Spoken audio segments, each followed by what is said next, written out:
A very good evening to all. My name is Isabelle Jusinyu. Before I start, I would like to tell you a secret.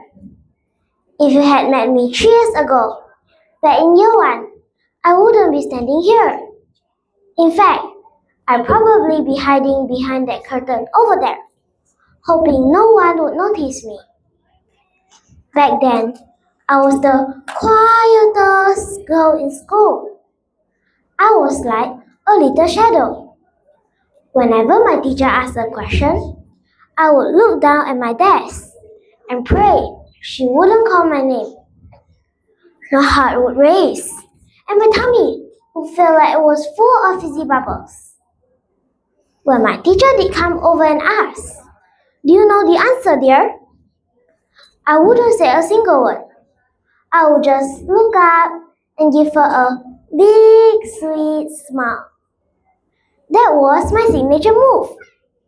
I thought if I smiled enough, maybe she would think that I was being kind and forget she ever asked me anything. When I did try to speak, I whispered so softly that my teacher had to lean in very, very close just to hear a tiny yes or no. She would even tease me and ask, "Do you need me to bring you a microphone?" Back then, I was just a girl of whispers and smiles. I thought that was enough. But today, I've learned that while a smile is a lovely way to be kind, a voice is the only way to be heard. Well, look at me now. I finally got that microphone. And that's why I'm standing here today to share my story. How to turn your whispers into wonders. It's the story of how I found my voice and how you can find yours too. I didn't become brave by magic. I changed because my teachers and parents kept telling me that my voice matters. They encouraged me to join school competitions. It started with a small poem recitation in class. I remember standing there, holding a piece of paper that was shaking because my hands were shaking so much. But you know what? My teacher really remembered what she had joked about. She actually prepared a microphone just for me, just so everyone in the room could hear my tiny voice. That little bit of help gave me the courage to try more. From there, I moved on to a storytelling competition. I even entered a singing competition. Imagine that! A girl who used to whisper was now supposed to sing her heart out. At first, I was terrified. My knees would shake and my hands were so sweaty. But after doing it a few times, I realized something. Being brave doesn't mean you aren't scared. It means you're scared, but you do it anyway. If you are a shy person like I was, I would like to share 3 little secrets that helped me find my voice.